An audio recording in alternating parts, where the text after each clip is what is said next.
अंतिम संस्कार। Hello mummy, हाँ मैं अच्छा हूँ। पापा कैसे हैं? हाँ, फोन स्पीकर पर डाल दो तो आप दोनों से साथ में ही बात हो जाएगी। सुयश दूसरे शहर से अपने मम्मी पापा से फोन पर बातें करते हुए बोला, पर बेटा अच्छी भली नौकरी छोड़कर बेटा बहू और अंकुश कैसे हैं? तेरा काम कैसा चल रहा है?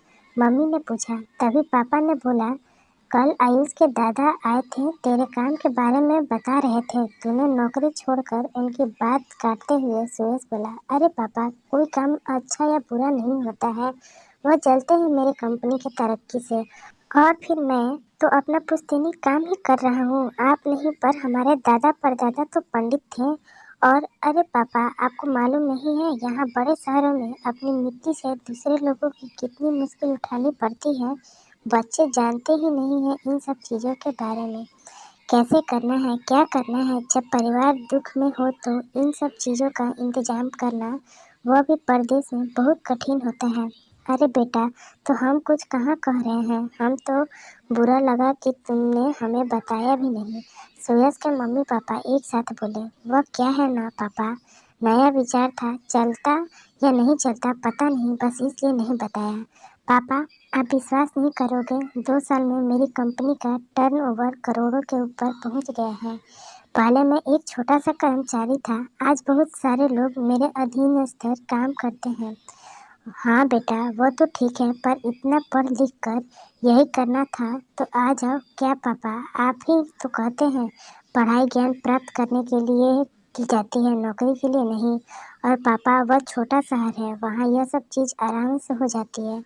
लोग एक दूसरे को जानते हैं, मदद कर देते हैं। यहाँ बड़े शहरों में जहाँ अधिकांश लोग अपनी जड़ों को छोड़कर आए हैं, उनके लिए यह सब करना बड़ा मुश्किल होता है। वैसे पापा, मैं भी तो आपसे यही कहता हूँ, वहाँ अकेले रहते हो, आप दोनों यहाँ हमारे पास क्यों नहीं आ जाते? बेटा, वहाँ बड़ा अजनबीपन लगता है। शहर तो शहर, वहाँ बोली भाषा खान पान अनजाना है, ना हम किसी को जानते हैं ना कोई हमें। सारी जिंदगी इसी शहर में रहे हैं, सारे रिश्तेदार दोस्त यही हैं, तो यह शहर छूटता ही नहीं। वही तो बात है पापा, छोटे शहरों में उन्नति के अवसर ही नहीं है। ना मैं वहाँ आ सकता हूँ ना आप यहाँ। चलो यह सब छोड़, वैसे तुमने अपनी कंपनी के बारे में कुछ बताया नहीं, क्या करते हो तुम लोग? मम्मी बात संभालते हुए बोली।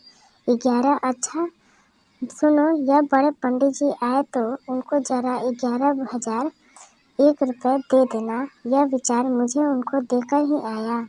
याद है जो आपने मेरे लिए पूजा करवाई थी, तब वह पूजा का सारा सामान, बर्तन, गौमूत्र, गोबर सब लेकर आए थे कि आजकल यजमान को बड़ी परेशानी होती है सामान जुटाने में, इसलिए मैं ही सारी सामग्री एकत्रित कर देता हूँ। अच्छा मम्मी पापा, ज़रा सुनना, 5 मिनट, मेरा बहुत ज़रूरी फ़ोन आ रहा है। आप ज़रा मेरे असिस्टेंट से बात करो, वह आपको मेरी कंपनी के बारे में बताएगा। मैं अपनी ज़रूरी कॉल ख़त्म करके फिर से आपसे बात करता हूँ। इतना कहकर सुयश ने अपने असिस्टेंट को बुलाकर फ़ोन पकड़ा दिया। बूढ़े पति पत्नी एक दूसरे को मुंह देख रहे थे। उन्हें कंपनी के बारे में नहीं, इसी बहाने अपने बेटे से ढेर बात करनी थी, उसकी आवाज़ सुनी थी। असिस्टेंट को लगा कोई क्लाइंट ग्राहक है तो वह शुद्ध व्यावसायिक रूप से बात करने लगा। सर, आपको हमारे यहाँ सबसे अच्छी व्यवस्था मिलेगी। आपके मरने के बाद आपको किसी भी चीज़ की चिंता करने की ज़रूरत नहीं होगी। हम ही सारे इंतजाम करेंगे, कफन अर्थी पंडित से लेकर बाल काटने के लिए नाई, कंधा देने के लिए 4 लोग, यहाँ तक कि अगर आप चाहेंगे तो रोने के लिए और राम नाम सत्य कहने के लिए भी कुछ लोगों को एकत्रित कर लेंगे। यहाँ तक कि हम अस्थियाँ विसर्जित करने की जिम्मेदारी भी लेते हैं। सारे क्रियाक्रम पूरी तरह से आपके धर्म के रीति रिवाज के अनुसार। सॉरी सर, मैंने तो पूछा ही नहीं कि आप किस धर्म के हो। यहाँ तो मैंने ही हिंदू धर्म के रिवाज की बात की। आप अपना धर्म और रिवाज बता दीजिए, हम सब कुछ लिख कर रख लेंगे। सुनने में थोड़ा खराब लगता है, पर क्या है ना सर, आजकल हालात ऐसे हैं कि बच्चे माँ बाप से दूर हैं। इकलौता बच्चा होने के कारण लोगों के पास रिश्ते भी नहीं बचे हैं। आप एक बार अपनी आवश्यकताएं बता दीजिए तो उस हिसाब से हम आपको खर्च का पूरा ब्यूरो दे देंगे। यह सब सुनकर बूढ़े माता पिता की आंखें भर आई। वह बोले, ठीक है, आप हम दोनों के लिए हिंदू रिवाज से 2 अंतिम संस्कार बुक कर दीजिए। जीते जी तो यह आंखें रास्ता ही देखती रही उनके आने का। कम से कम मरने के बाद यह तसल्ली तो रहेगी कि शरीर को इंतजार नहीं करना पड़ेगा। वैसे तो बेटे, तुम मरने के बाद यह सारे लोग किराए पर रहते हो। क्या तुम्हारे पास किराए पर देने के लिए बेटा, बहू, बेटी, दामाद, नाती पोता भी है क्या, जिसमें मरने से पहले हम जी सके, हमारा अकेलापन दूर हो सके? अपने साहब से कहना, मरने के बाद सदगति की चिंता करना तो बहुत ही अच्छा विचार है, पर कोशिश करो किराए पर अपनापन जताने वाले भी देना जरूर शुरू कर देना। हम बूढ़ों के जीते जी तो खुशियों के 4 पल मिल जाएंगे। लाइन के उस तरफ ऋषि हाथ में पकड़े बेटे की आंख नम थी। उसने अभी अभी कॉल खत्म करके अपने असिस्टेंट से रिसीवर लिया था। वह कुछ बोल पाता तब से उसके अपने पापा को खुद के मरने के बाद की इंतजाम करवाते सुना। क्या सच में उसके मम्मी पापा को लगता है कि वह भी अपने माता पिता के अंतिम संस्कार पर भी नहीं पहुंच पाएगा?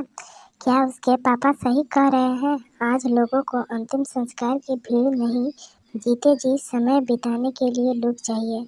मरने के बाद सदगति मिले, यह सोच अच्छी है, पर मरने से पहले हमारे बुजुर्ग अकेलेपन से न मरे, इसका इंतजाम करना समाज का कर्तव्य है। अगर आपके पास बुजुर्ग हैं तो उनकी अंतिम यात्रा में जाने का इंतजार मत कीजिए।